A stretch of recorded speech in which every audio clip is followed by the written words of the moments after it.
કનૈયો ક્યાં છે, કૃષ્ણ ક્યાં છે? ત્યારે ઉદ્ધવજી છે એ રથમાંથી નીચે ઉતરી અને આખા ગોકુળને સંદેશ આપે છે. મને તો સંદેશ આપવા મોકલો છે કે તમારો કનૈયો પાછો નહીં આવે, કૃષ્ણ પાછો નહીં આવે, એને ભૂલી જાઓ.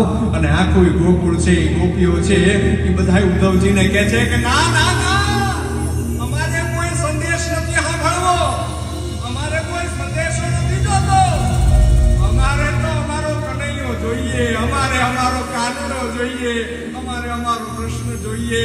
અને આપવો હોય ને તો અમારો સંદેશો એ કનૈયાને આપો. શું હતો એ સંદેશો? કે એક વાર ગોકુળ જાવો,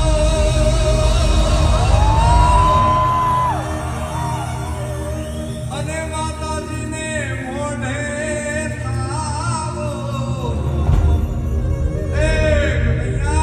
એક વાર તો હાલ બાપ, એક વાર તો તારું મોઢું દેખાડે જા. એક વાર ગોકુળ જાવો અને માતાજી